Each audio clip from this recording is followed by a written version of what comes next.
పవన్ కళ్యాణ్ గారు ఏదైతే నిన్న జరిగిందో మీటింగ్, జనసేన ఉద్యమి మీటింగు అసలు ఎందుకు పెట్టారు? దేని గురించి పెట్టారు? ఏం మాట్లాడాలనుకున్నారు? ఏం మాట్లాడారు? మొత్తం ఆ మీటింగ్ స్టార్టింగ్ నుంచి ఎండింగ్ పాయింట్ వరకు హిట్టా ఫట్టా? ఆ మీటింగ్ సక్సెస్ అయిందా? ఫెయిల్ అయిందా? వాళ్ళు చెప్పాలనుకున్నవి చెప్పారా పవన్ కళ్యాణ్ గారు?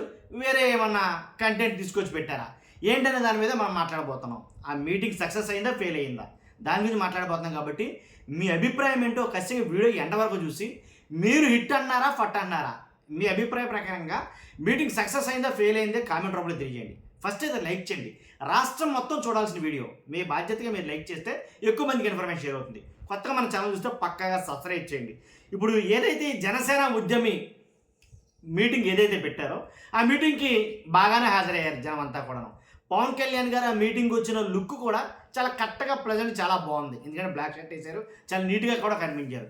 కాకపోతే మాట్లాడటం మొదలెట్టిన తర్వాత ఫస్ట్ పాయింట్ ఏంటంటే, వాస్తవానికి జగన్ గారు ఏది మాట్లాడినా కానీ స్క్రిప్ట్ చదివారని అంటారు.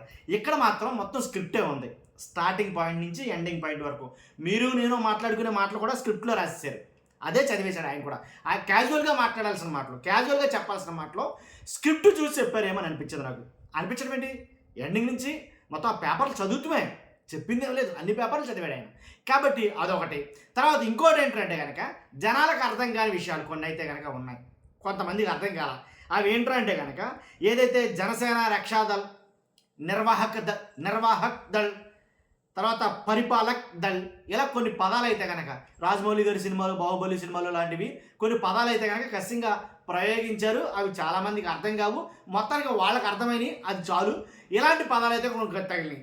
అన్నింటికన్నా ముఖ్యంగా ఏంటంటే తమ పార్టీకి ఒక బూస్టప్ లాంటి అవసరమయ్యి పార్టీ ఈ మీటింగ్ అయితే పెట్టడం జరిగిందేమో అనేది అనిపించింది. ఎందుకంటే ఇప్పటి వరకు జనసేన అధినాయకుడు ఏదైతే ఒంట్లో బాగోక, హెల్త్ బాగోక ఉండిపోయారో, తర్వాత బయటకు వచ్చిన తర్వాత పార్టీ బూస్టప్ మీటింగ్ లాగా ఏర్పాటు చేసిన ఈ మీటింగ్లో మాట్లాడాల్సింది ఏంటంటే ఆ ఉత్తేజాన్ని ఇవ్వడం వాళ్ళకి. కాబట్టి కావాల్సినంత ఇచ్చారేమో పవన్ కళ్యాణ్ గారు అని చెప్పొచ్చు. ఎందుకంటే సింగిల్ స్టేట్మెంట్, వాళ్ళందరి ఆత్మాభిమానం, ఎవరైతే మీ ఆత్మాభిమానాన్ని తాకట్టు పెట్టను, మీ ఆత్మాభిమానానికి మీరు తలంచుకునే పని అయితే చేయను అనే 2-3 మాటలతోటే వాళ్ళలో నూతన ఉత్తేజం వచ్చింది అని చెప్పడంలో ఎలాంటి డౌట్ లేదు. తర్వాత అసలు ఎందుకు పెడదాం అనుకున్నారు అని అంటే కనుక ఏది హైలైట్ అవ్వాల.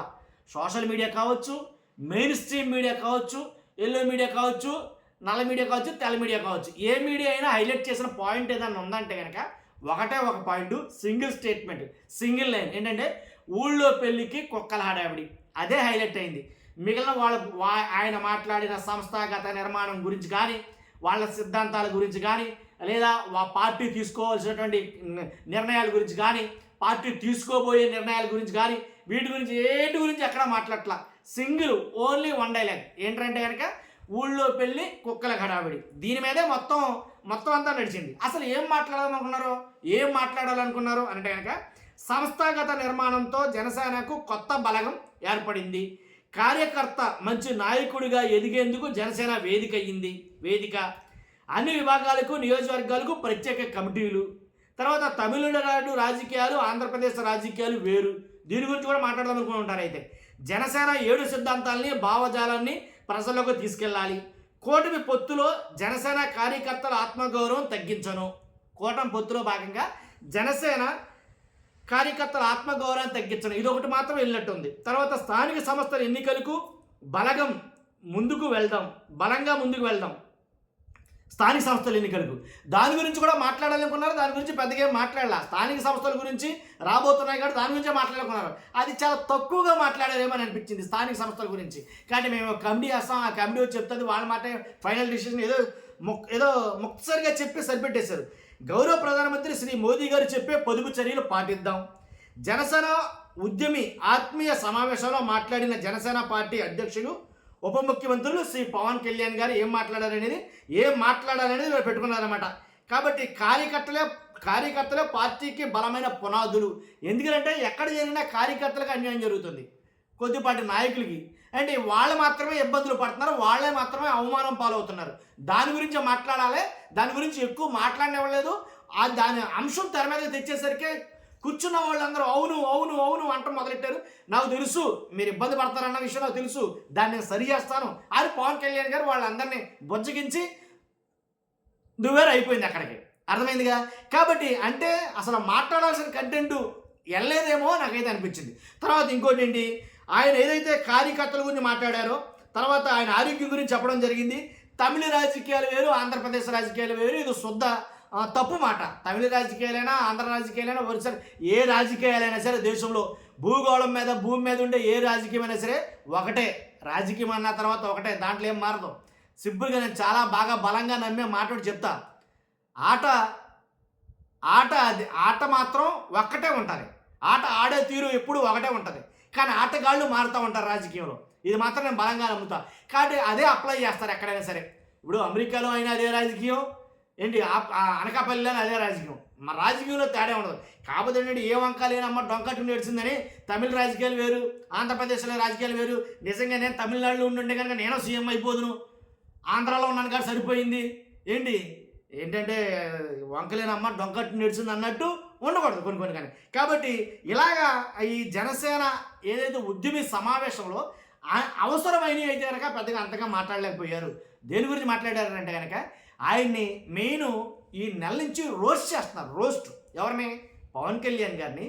ఏదైతే మరి ముఖ్యంగా తమిళనాడు సీఎం విజయ్ గారు ఎప్పుడైతే పార్టీ పెట్టి అన్ని ఎలక్షన్ మొదలయ్యిందో అన్ని నియోజకవర్గాల్లో అభ్యర్థులను ఏర్పాటు చేశారో, పొత్తు లేకుండా ఒంటరిగా వెళ్తానన్నాడో అక్కడి నుంచి మొదలైందండి. రోస్ట్ చేశారు. నిజంగా భయంకరమైన రోస్ట్ అనమాట అది. ఎలా అంటే అదిగో విజయ్ గారిని చూసి నేర్చుకోవాలి. విజయ్ గారు చూసారా, సినిమాల్లోనే చేశాడు. ఆయన కూడా హీరోనే.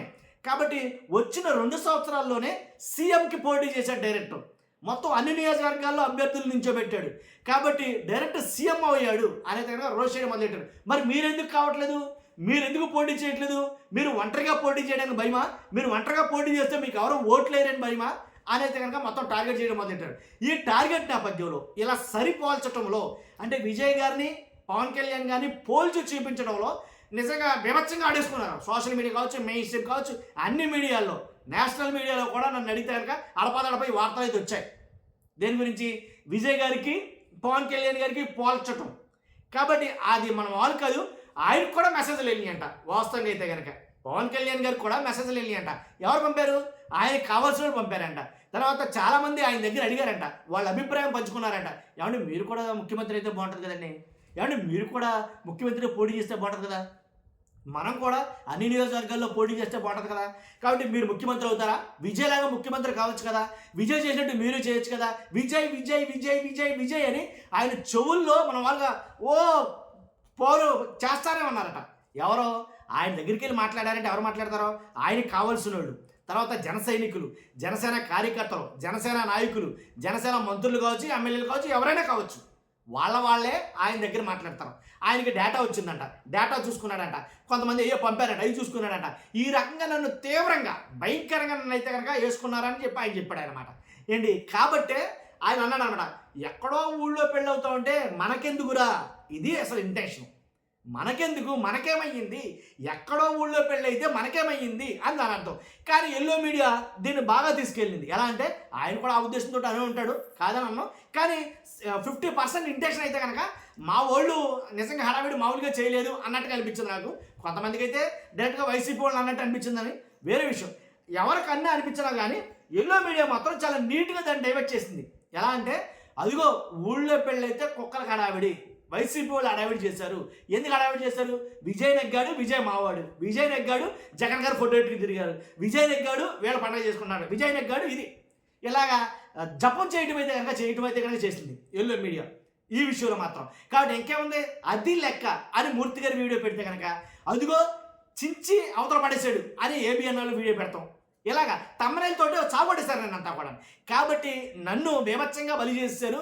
కాబట్టి ఆయన చెప్తూ ఏంటంటే అక్కడ పరిస్థితులు వేరు, ఇక్కడ పరిస్థితులు వేరు, నేను ఎగరలేమ్మా, నేను ఎగరలేను, దయచేసి నన్ను ఎగరేయాలని ప్రయత్నించొద్దు, కాబట్టి నాకు వద్దు, నాకు పదవి వద్దు, డైరెక్ట్గా ఆయన చెప్పనమాట. నాకు పదవి వద్దు, పదవే కావాలనుకుంటే 2008లో నేను ఎంపీగా పోటీ చేసేవాడిని, నాకు ఇద్దరు కాకపోతే నాకు పదవి వద్దు, నువ్వు ముఖ్యమంత్రి అయిపో అన్న మీరే అంటే 2 చోట్ల నుంచి ఓడించలేదా? ఏంటి నా కులపోళ్ళు కాపులు అనుకుంటే గాజువాకలో భీమవరంలో ఓడించింది కాపులు కదా, కాపులు కూడా నాకు ఓట్లు వేయలేదు అని డైరెక్ట్గా ఆయన మాట్లాడటం అయితే జరిగింది. కాబట్టి ఇవన్నీ జరిగిన తర్వాత ఎంతకీ ఏంట్రా ఈ మీటింగ్ అంటే కనుక ఒక్క ముక్క చెప్తా. విజయ్ గారిని పవన్ కళ్యాణ్ గారిని కలిపి బీభత్సంగా ట్రోల్ చేస్తున్నారు కాబట్టి ఆ ట్రోలింగ్స్కి చెక్ పెట్టాలి కాబట్టి ఒక మీటింగ్ ఏర్పాటు చేశారేమో, దాని పేరు జనసేన ఉద్యమేమో. కాబట్టి ఆ ట్రోలింగ్కి చెక్ పెట్టడం కోసం విజయ్ పని విజయ్ చూసుకుంటాడు, మీ పని మీరు చూసుకుంటారు అని చెప్పడం కోసం మీటింగ్ పెట్టారా ఏంటి? అందుగురించే ఊళ్ళో పెళ్ళి కుక్కల హడావిడి ఇలాంటి మాట్లాడి ఏంటి ఆ మీటింగ్లో మాట్లాడటం జరిగిందేమో. అందుకు వాస్తవంగా కూడా హైలైట్ ఏమైనాయి అంటే కనుక అదే హైలైట్ అయినాయి, మిగిలిన అస్సలంతా వదిలేశారు, కొసరట్టుకున్నారు. ఎందుకని అర్థమైందా? అసలు ఈ మీటింగ్ ఏంటి? స్థానిక సంస్థల ఎన్నికల్లో మన పార్టీ ఎంతవరకు పాత్ర పోషిస్తుంది, మనకేమైనా అవకాశం ఇస్తారా లేదా, అసలు అవకాశం ఇస్తే మనం ఎంతవరకు నిలబడగలం, మళ్ళీ మన దగ్గర అంత సమర్థత లేదు, మన దగ్గర అంత సత్తా లేదు అని మాట్లాడతామా? దీని గురించి మాట్లాడుకోవడానికి మీటింగ్ పెట్టారు. వాస్తవంగా కనుక ఆ తాలూకా పదాలు ఎక్కడ రాలా, తాలూకా మాటలు ఎక్కడ మాట్లాడాలా, అర్థమైనా? కాబట్టి ఖచ్చితంగా అక్కడ జరగాల్సింది అయితే కనుక జరగలేదండి. నాకు తెలిసి ఒక 20% మాత్రమే దాంట్లో అనుకున్నది మాట్లాడారేమో అనేది అనిపించింది. పైగా మరీ దారుణంగానండి, స్క్రిప్టు ఏదైనా మనం మాట్లాడుకోవాలనుకుంటే ఎంతసేపు మాట్లాడాను నేను ఇప్పుడు ఒకసారి చూడు, ఎంతసేపు మాట్లాడాను? 11 నిమిషాలు మాట్లాడా. పేపర్ చూడలా, పుస్తకం చూడలా, సెల్ చూడలా, ఏమీ చూడకుండా 11 నిమిషాలు మాట్లాడా.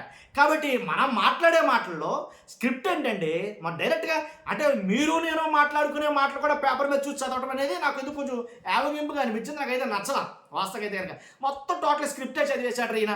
కాబట్టి అవేంటి ఈ కొన్ని పదాలు ఏమో అసలు అర్థం కాని పదాలు, తర్వాత కొన్ని విధానాలు ఏంటి, దాని గురించి పార్టీ సిద్ధాంతాలు అన్నారు, సిద్ధాంతాల గురించి భావజాలం అన్నారు, భావజాలం ఎక్కడుంది, సిద్ధాంతం ఎక్కడుంది, అవన్నీ ఎప్పుడూ కలిసిపోయాయి కదా, ఇంకెక్కడ ఉన్నాయి నాకు అర్థం కాలేదు. కాబట్టి అంటే మాట్లాడుకోవడానికి రాష్ట్రం కాదు మన టార్గెట్ దేశం, చెప్పుకోవడానికి చాలా బాగుంటాయండి. కొన్ని పదాలు పుస్తకంలో చూసి పేపర్లో చూసి చదవడానికి చాలా బాగుంటాయి, వినసంపుగా ఉంటాయి, భలే ఉన్నారా కొత్తగా పదాలా అని అనిపిస్తాయి. కానీ అవి అవి ఉపయోగపడవు, మన మామూలుగా నడవడికలో అవి సెట్ కావు నన్ను అడిగితే కనుక. కాబట్టి అలాంటి పద ప్రయోగాలు ప్రయోగించడం ఎవరో ఒకళ్ళు చేశారని చెప్పేసి పెద్ద నాయకుల పేర్లో, లేదా పెద్ద కవుల పేర్లో, పెద్ద ప్రొఫెసర్ల పేర్లో చెప్తేనో ఆద్యంతం ఆసక్తికరంగా మారుతుందని అనుకోవడం ఇదంతా పొరపాటే నన్ను అడిగితే కనుక.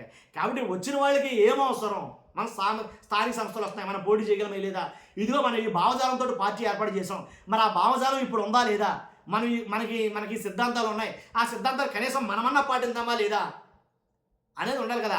అవన్నీ తీసి మూటగట్టి అటక మీద పెట్టేసాం. అది వాస్తవాలు. ఒక్కొక్కసారి మననం చేసుకోవడం ఒక్కసారి వెనక తిరిగి చూస్తే ఏం జరిగింది ఇన్నేళ్ల పాలనలో, నిజంగా వాళ్ళు అన్నారంట, ఎందుకు అన్నారు అలాగా అని ఒక్కసారి మనం అవలోకనం చేసుకోవడం, నిజంగా వాస్తవమేనా ఇది. కాబట్టి విజయ్ గెలిచాడంటే దాంట్లో ఎంతవరకు సత్తువ ఉంది, మనం గెలవాలంటే మనకు ఆ కెపాసిటీ ఉందా, మనం ఇంకా ఎంతకాలం ఇలాగ ఒక పంచన ఉండాలి, ఇంకో 10 ఏళ్ళు అని చెప్తున్నాం. ఈ మీటింగ్ అంతా చేసిన తర్వాత 2029లో కూడా ఆయన మాత్రం సీఎం అవడం, దాంట్లో ఎలాంటి డౌట్ లేదు, మీరు రాసి పెట్టుకోవచ్చు. ఆయన అడగడం ఆయనకు అవసరం లేదు, క్లియర్గా చెప్పేశాడు ఆయన. కాబట్టి ఇది జరిగింది. నాకైతే తెలిసి ఇది మీరు ఇప్పుడు కూడా నన్ను మీరు అడగవచ్చు, ఇది ఇట్టా ఫట్టారు, నన్ను అడిగితే ఫట్ట అని చెప్తాను నేను. కాబట్టి చూస్తున్న మీరు అందరూ కూడా మీ అభిప్రాయం ఏంటి ఖచ్చితంగా కామెంట్ రూపంలో తెలియదు. ఫస్ట్ అయితే లైక్ చేయండి. Thank you very much.